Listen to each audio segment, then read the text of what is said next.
Welcome to the AT Parenting Survival Podcast, where you get help and guidance through the chaos of parenting a child with anxiety or OCD. This show is for educational purposes and is not intended to replace the guidance of a qualified professional. Here's your host, child therapist, Natasha Daniels. Well, hello there, and welcome to another episode of the AT Parenting Survival Podcast. Today, I want to talk to you about something that is so important that this may be the most important episode that I ever do. So I'm glad you're listening to it, because so often OCD is misunderstood not only by your friends and your family, but professionals get it wrong a lot of the time.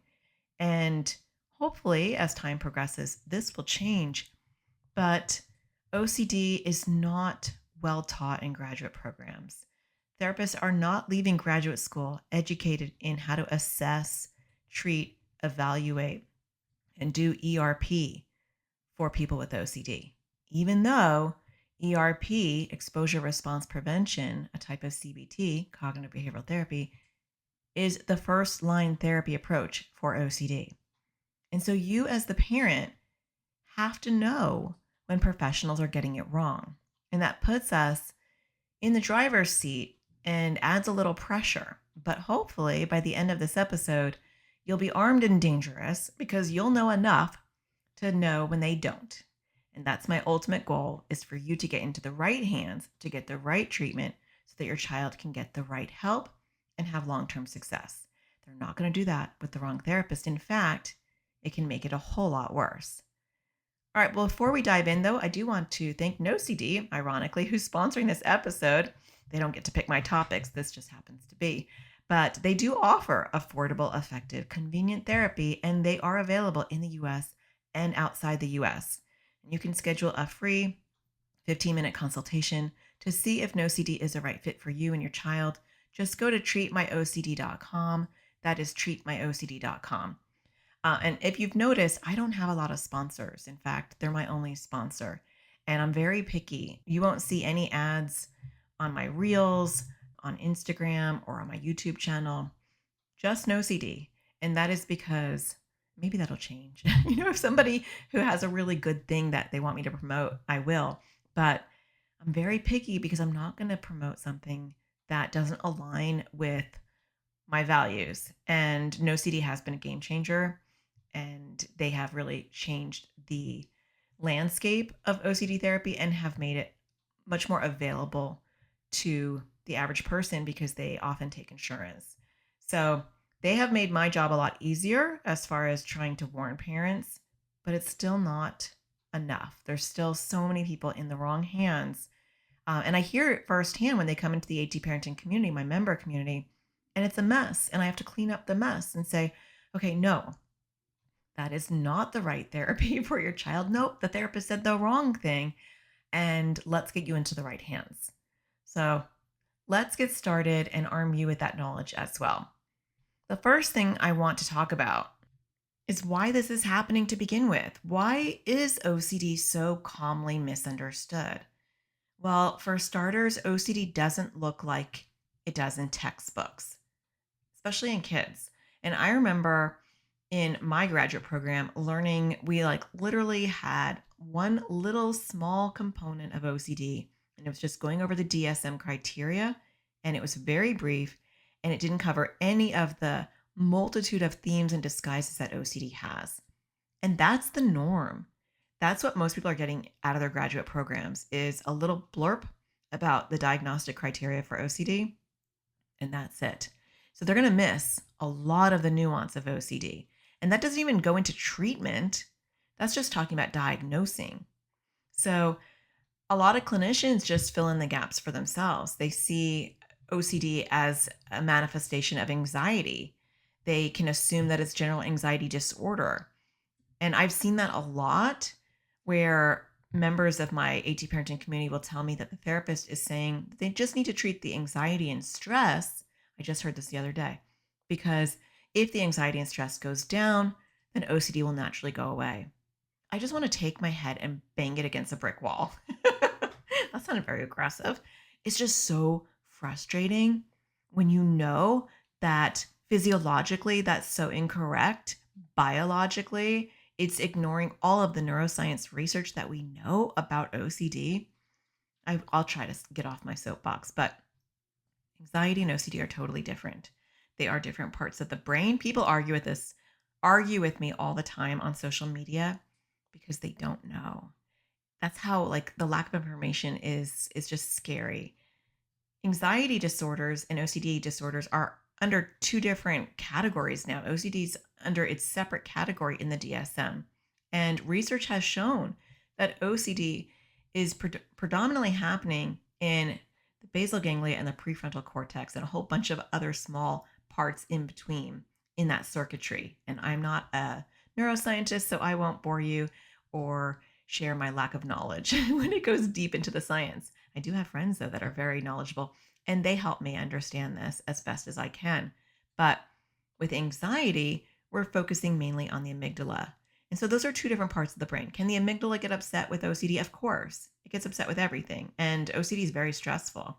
But they're two different parts of the brain. They're two different disorders. They're approached differently. Another reason why OCD is commonly misunderstood is because the compulsions aren't always visible. So the more subtle compulsions like reassurance seeking, which is an OCD compulsion, mental rituals that are invisible, they're happening inside your child's brain, and avoidance, like I can't sit in this seat or I can't say this word because it's contaminated. Therapists miss that. And it can look like a worry, it can look like a behavioral issue, it can look like just a preference. And so, unless a therapist is really trained in how OCD shows up and what compulsions are, a lot of therapists will look at a child and say, if they're not washing their hands and they're not straightening up their room, they don't have OCD. They only know contamination OCD. I feel like that's the stereotype that is perpetuated in the media is hand washing, long showers, being like obsessively neat and tidy. The stereotypes. That is like one small little component of one OCD theme. And that's the only thing that a lot of therapists who are general practitioners know how to spot. And that's not their fault. You have to go back to school to get trained in OCD. And so you have to have a desire. Now, there are a few graduate programs, thankfully, and they're getting more where they are really training them solidly in exposure response prevention and OCD. Thank goodness. But that is not the norm. And most therapists are not getting that kind of training. So they have to go seek it out. They have to go to the International OCD Foundation and take their advanced training through the BTTI and their consultation groups, or they have to seek it out somewhere else to get that extra training. Read books and hire someone to consult with them. That's what most therapists have to do. That's what I did. I had to like go out and do my own training to fully understand this. So therapists are often trained broadly in CBT, cognitive behavioral therapy, but not in ERP, that's a subtype of CBT. And ERP is a specialty treatment. So not all cognitive behavioral therapy is ERP. Okay, let's dive into some examples of some common bad advice. So here are some red flags. If you're hearing this from your therapist, your child's therapist, this is a concern. These are not good things to say to someone who's dealing with OCD. So if you're hearing a therapist say, just reassure them, it will help them calm down. I've heard all sorts of stuff that therapists have said when they're thinking about it in a pragmatic, problem-solving sort of way. If they're upset with, that being contaminated, then wear gloves, or they'll come up with solutions. Just have hand sanitizer near you. Things that maybe seem really obvious to you, depending on how deep you are into this journey. But for a parent that's brand new in this, they don't know. They're like, okay, well, I'll just have them hand sanitize every time they feel like their hands are dirty. I see this even in social media when I post reels about compulsive reassurance and what to say instead. I'll get tons of comments. And obviously hopefully they're not therapists. They could be, but people don't understand it. They'll say, why don't you just tell her that there's no salmonella on the counter? I'm like, if it was just that easy, then we would all do that. But when you explain something to OCD, OCD gets greedy and says, "Ooh, you answered me, you sucker. I want more and more and more. I'm never satiated. I want more." Because that's the disorder. It's like scratch the itch. Oh, I'm going to make it itchier. Now you've got to scratch more. That's the disorder. So just reassuring them is not going to help calm them down. Another one is it's just a phase. They'll grow out of it. OCD is a very debilitating disorder. If my child shows even a hint of OCD, I don't care if it's subclinical. I want them to have skills and training to crush it because it could be subclinical on Tuesday and it could be acute on Saturday. That's how rapidly OCD can grow. I'm not trying to scare you, but I'm just telling you the nature of OCD. And so the minute I see OCD in my child, I'm getting them skills, whether it's with a therapist or I'm going to roll up my sleeves and figure out how to teach them the skills, which means I have to learn first and then I'm going to teach them. I'm going to do that because a lot of people with OCD are debilitated and I don't want that to be my child. So it's just a phase, they'll grow out of it. No, it's just anxiety. Let's work on anxiety and OCD will naturally go away. That's wrong. OCD is actually anxiety's bigger, badder cousin. It is the bigger thing to worry about. It is the bigger thing to focus on. If somebody comes to me in my practice in the past, I closed my practice in 2021 actually, when my husband died. But if somebody came to my practice and they had anxiety and OCD, guess what we're working on? We're working on OCD.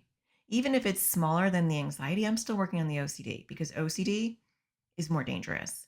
And when I say dangerous, I mean it can balloon out of control faster typically than anxiety and be more debilitating. Anxiety is very debilitating too. Do not get me wrong. I have my own anxiety disorder, but OCD is just a really crazy debilitating disorder. And that's the one we're going to tackle because it's also counterintuitive. Okay, another one is they need to understand those thoughts aren't true. So let's reframe their thinking. Let's rationalize. Let's talk to them about how the door is locked. They already checked it. Or their bladder's empty. They've already peed. So who cares if they have sensory motor OCD and keep feeling like their bladder needs to be empty? Because we'll just tell them that your bladder is empty. There is no salmonella on the counter. Let's just look at the counter and it's empty. It's fine. You're fine. Or let's just talk about how, germs don't spread like that and that you're safe. Now, it doesn't mean that we don't educate them. That was a comment that I had on one of my posts recently was, well, what if a child doesn't understand that? As a therapist, I always educated kids initially one time because they may not know, right? Kids may not know how germs work, or they may not know how salmonella works, or they may not know that, just having a thought doesn't mean they're a bad person. And so a therapist might do some psychoeducation initially on explaining how this works or normalizing a thought or a behavior. But then it's done. It's not like and I'm not doing that to expect a result. I'm not doing that and then saying, okay, now we're going to say, oh, they're going to be fine with the kitchen counter because they know there's no salmonella on it. No, they're not going to be fine because they have OCD. But I know now that intellectually they have the data and the information to not have those thoughts. OCD will still give it to them, but now they educationally understand what is normal, what's not normal, what's typical. I've just educated them. And so the problem with a lot of CBT therapists is they approach it like it's anxiety. And when you have anxiety, you do reframe cognitive distortions. And so if I'm afraid that someone's going to break into the house, then a therapist might say to me, well, let's talk about all the ways that you're safe. You have an alarm, you lock your doors, you check them before you go to bed at night, you have a dog that would bark, you live in a pretty safe neighborhood. So what is the likelihood that someone's going to break in? Not highly likely. How long have you lived in your house? 15 years? How often has someone broken into your house? 0 times. Let's do the math on that. How many days are in a year? How many years have you lived there? How many days has nobody broken in? What are the odds of that happening? It's never 0, but it's pretty small compared to the big fear that you have. That's reframing cognitive distortions.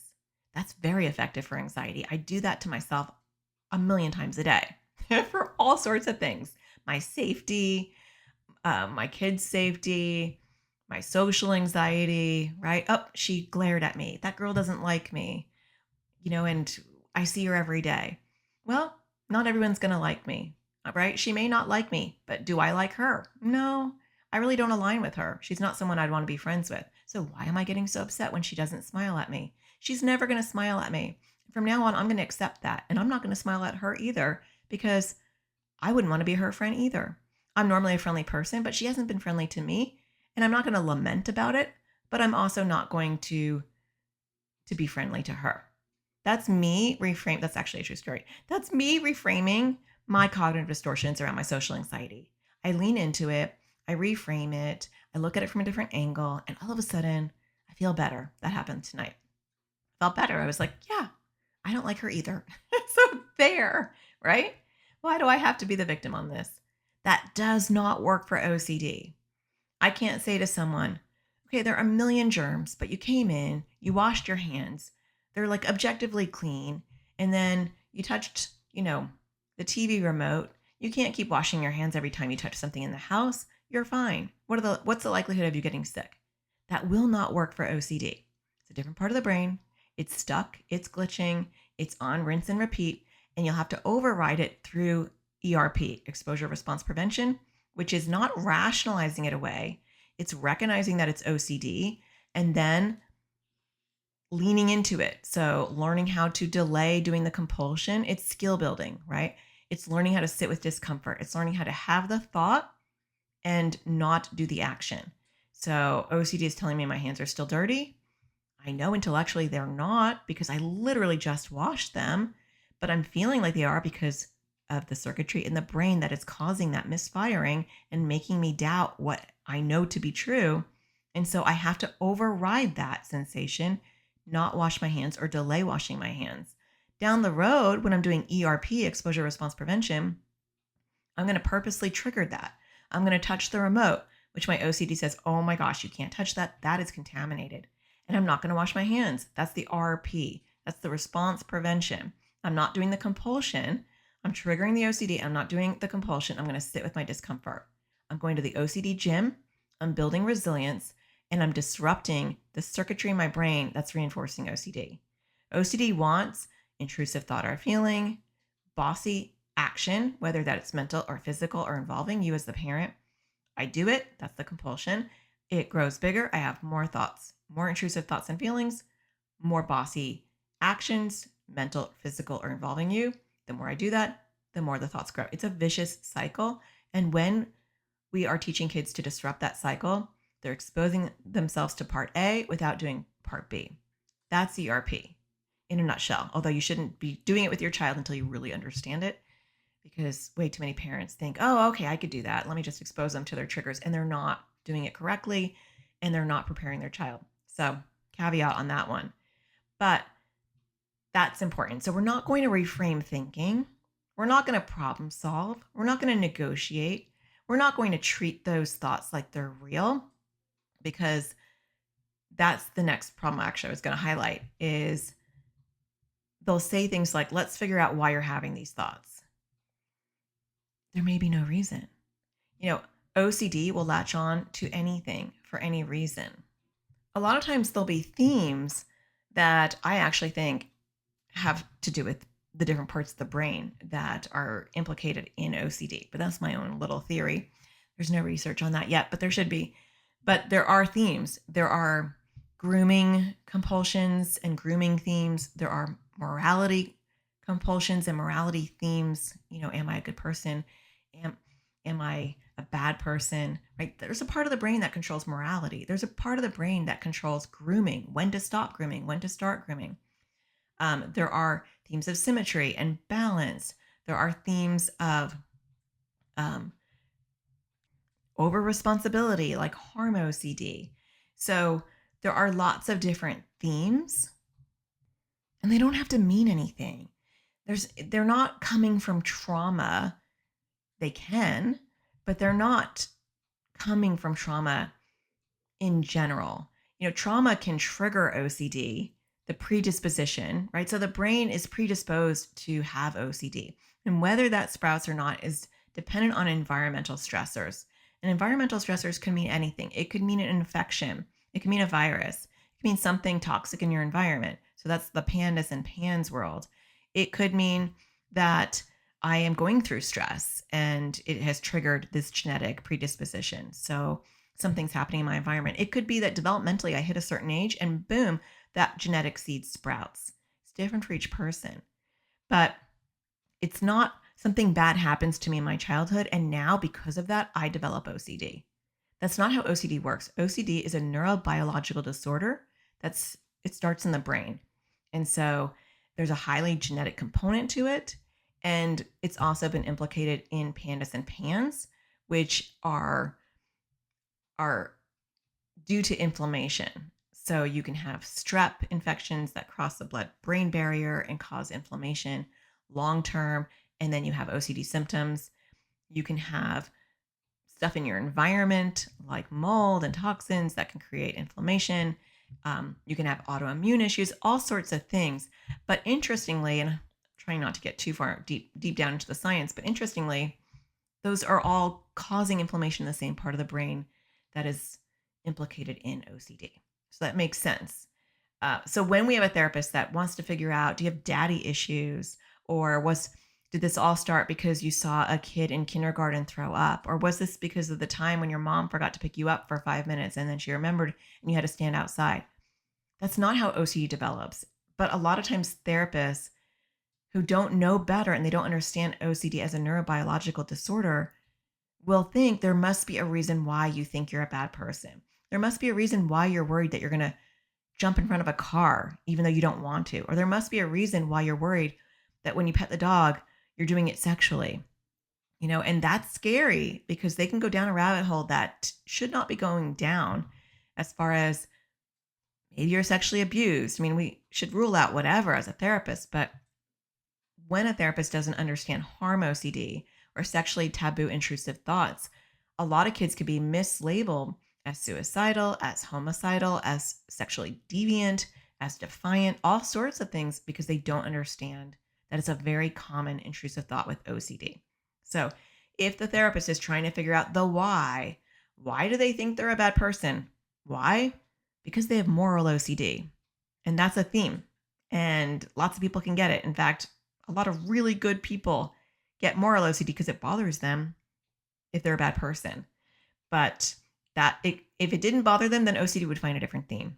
Okay, we'll just go to sensory motor OCD and make you think that you have to pee all the time. So red flag, let's figure out why they're having those thoughts. The next one is let's just work on relaxation and coping skills. If we can just calm the mind and calm the brain, OCD will go away. I wish that was true, but you could be calm and still have intrusive thoughts, right? It doesn't matter how relaxed you are, intrusive thoughts are still going to happen because they're a hiccup in the brain and you have to deal with that. Another one, let's avoid those triggers until they feel ready. With OCD, a lot of times people will never feel 100% ready to face their triggers. And so that's where incentives come in. It's where education comes in. It's where small steps come in to learn how to tackle those things and to develop rapport enough in therapy that you can get your client to do those things. Okay, when we come back from the break, I'm going to talk about what evidence-based treatment actually looks like. And these are the things that we want to look for in a therapist. We want to see our therapist doing with our kids so that we know that they're getting the right kind of care. Stay tuned. We'll be right back. It's time we put help directly in our kids' hands. Introducing Crushing OCD course for kids and teens. It was way more helpful than all the other therapy we've ever done because we didn't really know what to do. So we weren't really doing it before. So the course helped to figure out what the exposures are and how to do them. We're not in therapy and find it really hard to find an ERP trained therapist here. So we're currently with the public health service, but again, they don't seem to be trained in ERP. It's filled that gap that we don't have that was needed. This was really well timed for us to use between therapists and to help us get off to a good start with this new practice. It was easy to use. I was able to do it from my phone or also on the computer. there's different ages, so there were younger kids, there were teenagers, and so that was really nice too, to have a variety of ages where it wasn't just geared towards younger kids or older kids. It was a nice variety. It's helpful for our kids to hear it from this like third party as opposed to just us saying it. I really like the offense and defense method. I love working on poking at OCD while it's sleeping. It makes it a little bit easier to do, and it's kind of fun. I'm planning on using it to work on my fear of like holding or touching batteries and stuff like that. So it was really helpful, and I think a lot of other kids would like it. I thought that I was like the only one who had worrying about the weather and stuff. And then there was somebody else on there who worried about the same thing, which was really helpful. Seems less scary to work on stuff now that I've watched this class, and I'm more interested to work on it. I like trying to do more exposures still, and before I wasn't, I just didn't want to do them. I've worked on some of my bigger compulsions and been successful. I realized that it was helpful to do like the exposures. Before it was like really, really hard. It's still hard, but it's helpful to know that I need to do them. Before there would be a lot of battles about it, so it is definitely less loggerheads. Really, really good course and super helpful. Definitely would recommend this. It's really easy to follow. It's nice bite-sized videos. I really like the worksheets that go along with it, and I think it's really helpful. To learn more about this course and register your child or teen, go to atparentingsurvivalschool.com. Welcome back. Okay, so before the break, we talked about some examples of common bad advice in therapy, why this is happening in general. Let's talk about some evidence-based treatment and what that looks like. So we already talked about what ERP is. Exposure response prevention teaches the brain that you can sit in discomfort, that you don't have to obey the demands that OCD is demanding. OCD is different than anxiety because it has a demand. It has a solution. It's like a mafia boss. It's like, oh, you're suffering. I got a plan. Just go over there and do this and I'll make it all go away. It's a lie. It doesn't happen. It makes it get worse, but it's a mafia boss. And so understanding and teaching our kids that they can trigger that feeling and then not do what the mafia boss wants them to do, whether that is a mental compulsion, like canceling something out in their head or praying in their head when they're having an intrusive thought, but really not praying to God, just praying as a compulsion, or counting in their head, or mentally arguing and debating in their head. There's all sorts of things that people do in their mind that you're not even privy to as a parent. But we want to teach kids that they can trigger OCD and they can sit there and not do what OCD wants. That might involve not asking you those reassurance questions, not confessing to you, not asking you to check for them, not asking you to do what OCD wants you to do, right? Because sometimes it involves us. A lot of times it involves us. Or it might be those classic physical compulsions like tapping or washing or checking or lining up or whatever it may be. We want to see ERP. ERP is the first line therapy approach for OCD. And so I want to see a therapist start with ERP. I don't want to see them starting with anything else unless they think it's not a good fit for my child for some reason and they give me a good reason. Sometimes with autistic kids, they're not going to start with ERP because there may be some resistance to ERP. And so maybe you start with ACT. ACT is acceptance commitment therapy, and it's a great supplemental first line treatment for OCD as well. ACT and ERP together are really powerful. Sometimes you start with ACT and then you move into ERP. That could be very powerful too. I'm not a fan of ICPT, inference-based cognitive behavioral therapy, for all sorts of reasons that I won't go into in this episode, but it can be an okay second line therapy approach. So if you've exhausted ERP and your child was resistant or it didn't help, you might have had the wrong therapist, because I'm a big fan of ERP. But let's say you tried it multiple times, different therapists, it just didn't move the dial for you. It doesn't move the dial for everybody. And then you tried ACT and ACT didn't move the dial. Okay, then maybe try ICPT. ICPT is better than going down the slippery slope of doing play therapy, art therapy, neurofeedback, EMDR. Those are not evidence-based for OCD, no matter what other people tell you. The International OCD Foundation actually has a page that they talk about first-line treatments for OCD, and they do not list those because research doesn't show that those are effective. So I will link that so you can go check that out. But you want to start with ERP. I want a therapist that understands ERP. If I say, do you practice ERP, and they don't know what I'm talking about, I'm not taking my child to that therapist. So ERP is different from talk therapy or even from just pure cognitive behavioral therapy or art therapy or EMDR or all of those things, because it's skill building. It's teaching kids to trigger that intrusive thought or feeling and sit with the discomfort. It is a training. That's why I love ERP, because it's skill building. It is the most unique therapy because it's unlike any other therapy. It's not sitting on a couch processing your feelings. When I was doing my practice, it was educating kids. So I felt like a teacher.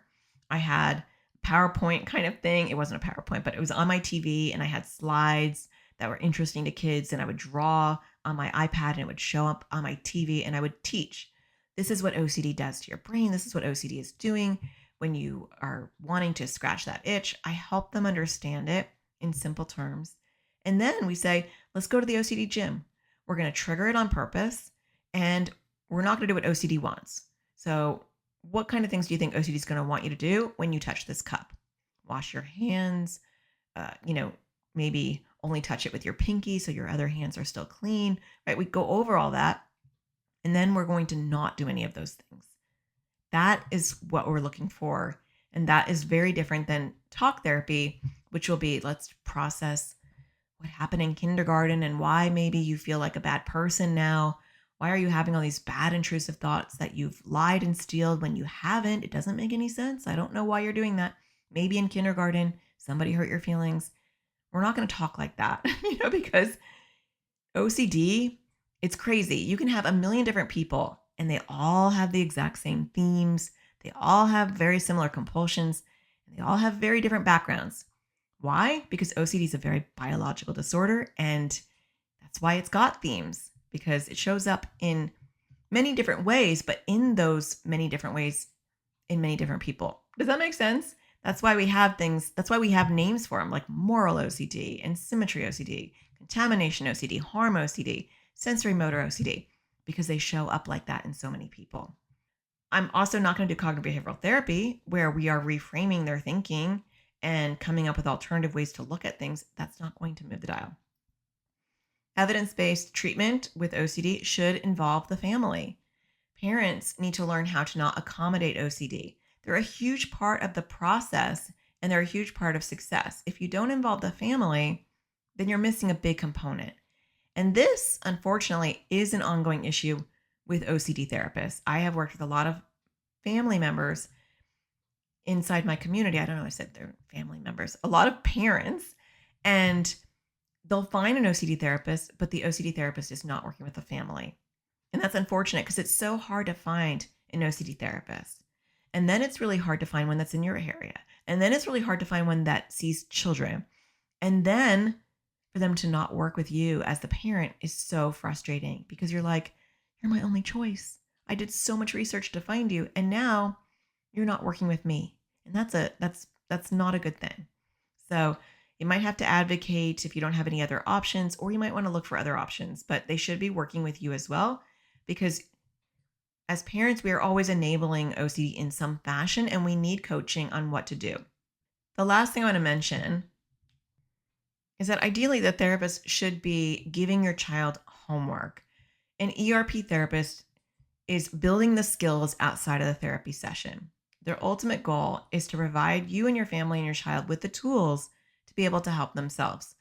The magic doesn't happen in a 50-minute session once a week. The magic happens outside of that session.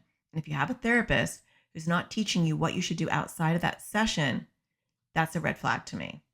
And unfortunately, too, you can get some OCD therapists that are only doing exposures in the office. There's no homework. There's nothing in between. And you're kind of tied to the therapy because it's the only time that you're doing any work. That's not good. You should be getting homework. I didn't call it homework. I'd call it challenge work, or I'd call it I would come up with creative bravery work. I remember I called it bravery work for a long time because homework has a negative connotation, but they should be doing something at home. Okay. All right.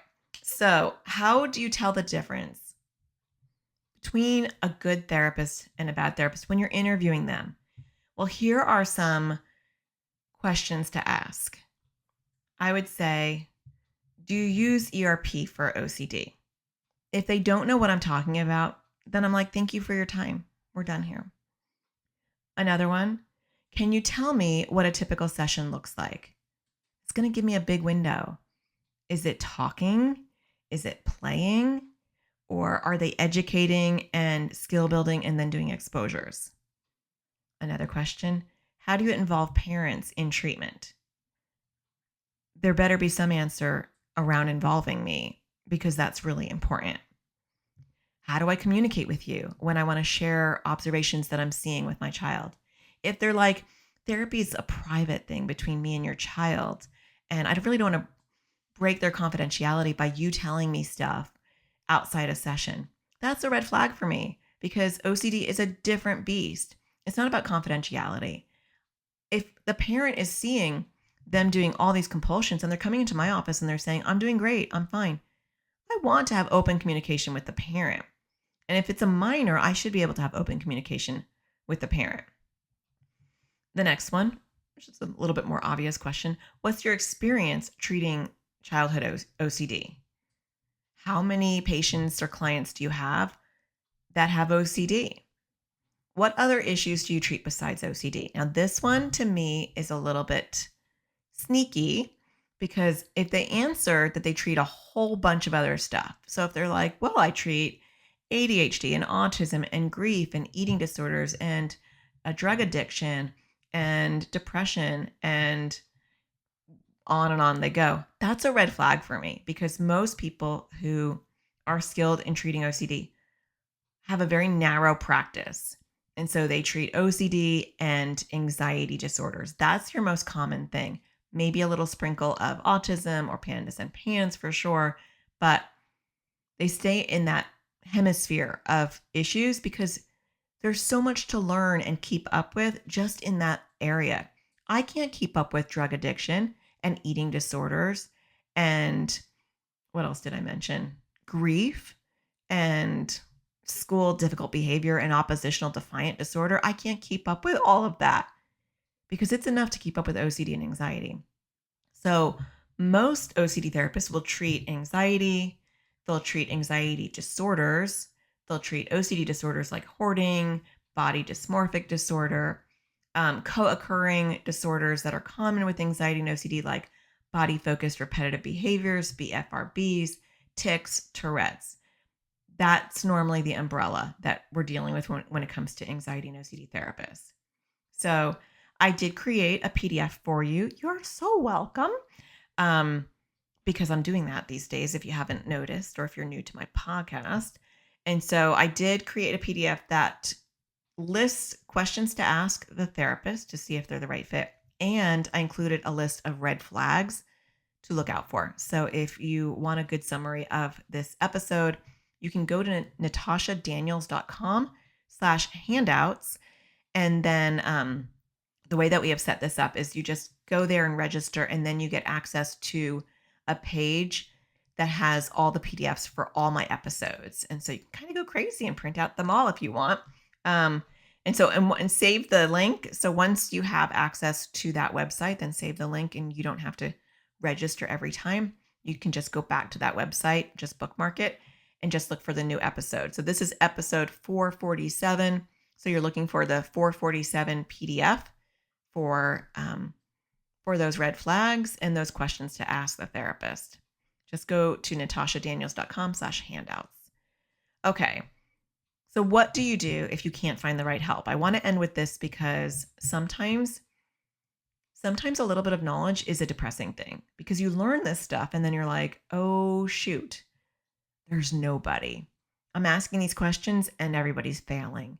And I'm seeing all these red flags and the therapists we're currently seeing, so we have to stop because they're going to do more harm than good. But now what do? I have no help. Well, bad help is worse than no help at all. I'm real big believer in that. And I had that in my own experience. My kids, my son in particular, saw a horrific. Well, first he was seeing a therapist, multiple therapists who were not trained in OCD and didn't pretend to be trained in OCD. And I was okay with that because he had other things going on. I was like, I'll handle the OCD. You guys handle everything else. And they were willing to stay in their lane and respect that I knew what I was talking about with OCD. And so he saw them for a while. And then I did take him to an OCD therapist, and she was terrible. And that was really frustrating because here was someone that knew all the right language and was saying all the right things. And luckily I sat in the session, and she was punitive. She wanted to punish him for not eating. She would say things that would trigger him that were unnecessary. And it was a mess. And so I went and started doing things myself again because I was undoing all the things that she was saying to him during the session. And that was a waste of my time and money. So finally, eventually, a couple of years ago, I found once PsyPact came in 2020 during COVID, PsyPact opened up reciprocity. So a psychologist in Georgia can treat my child because Arizona and Georgia reciprocate the license of psychologists. It is opening up to more degrees, which is super cool. I think it's LCPs. I think I just saw in Arizona there, or in general, I think PsyPact, there's gonna be kind of a version for other different degrees because OCD therapists all have different degrees, and the degree doesn't matter as much as the extra training matters. And so I can have someone who has an LCSW, or they're a licensed therapist, or there's an LMFT. There's so many different counseling degrees, or they could have a PhD, or they could have there's so many. It's alphabet soup, but it does not matter because all I really want to know is that they have a graduate degree and they have extra training in OCD, which the degree doesn't tell me anything. But PsyPact, and I'll link it in the show notes, does open up more people. So that is actually very helpful. That's when I was able to get a specialist for both my kids that are definitely qualified. But if you can't find that, you can do some things at home. You can learn yourself. I have like AT parenting community members a lot of them are doing this themselves for all sorts of reasons, whether they can't find a local provider or they can't afford it or their child won't see somebody. A big portion of the members in my community are doing this with just my support and the other parents' support. I have courses at atparentingsurvivalschool.com that will walk you through it. They're good supplements. In a perfect world, all of my resources are fantastic supplements for what you're getting through the therapist. That is the ultimate goal, is that you're getting a clinically sound therapist and you are doing your part. You are, taking a course, or you're joining my community, or you're reading books, or you're listening to this podcast, and you are supplementing what's going on in therapy. Worst case scenario, you can do this yourself. There are ways to do this even if your child is not wanting to work on it. You can do the space approach where you're learning how to systematically pull back your enabling of OCD. You can join communities. You can educate yourself on OCD themes enough that you can start educating your child. And then you can eventually do ERP. That's the last step, not the first step. Sometimes parents just want to rush into the ERP, but it can be done at home. In fact, when I was a therapist, the ultimate goal was to get them to do it at home and to get the child to be able to do it themselves. That was the ultimate thing. So hopefully you are leaving this episode more educated. You are your child's biggest advocate and biggest fan. You know your child the best, and now you know what a good OCD therapist would look like. And so don't be afraid of hurting people's feelings. Ask the right questions, trust your gut, and find them the right kind of help. Well, I hope that you found this helpful. I hope that you're finding my podcast helpful in general. If you are, don't forget to hit a star and rate the podcast, or write a comment on Spotify, or write a review on Apple Podcasts. I greatly appreciate that. I check them before I record so that I can read one of them to show my gratitude. Sometimes I don't find any, but today I did. So I do want to thank Elsa Bell, who was listening to my episode, The Do's and Don'ts of Pulling Back OCD Accommodations. And she wrote, I listened to this 3 times. This was amazing. I learned so much. Thank you. Well, I'm so glad you liked that episode.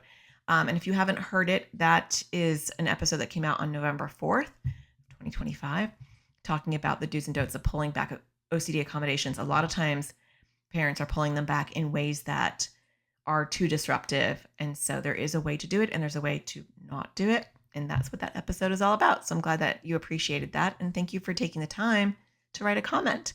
I will be reading yours too if you write one under this episode. So don't forget to write a comment in Spotify if you're listening in Spotify, or write a review. And to show my gratitude, I'll be reading yours. I do hope that you find the sparkle in everything you do. And I'll talk to you again next Tuesday. Take care. Thank you for listening to the AT Parenting Survival Podcast. To get additional support raising a child with anxiety or OCD, visit Natasha's online school of on-demand classes at atparentingsurvivalschool.com.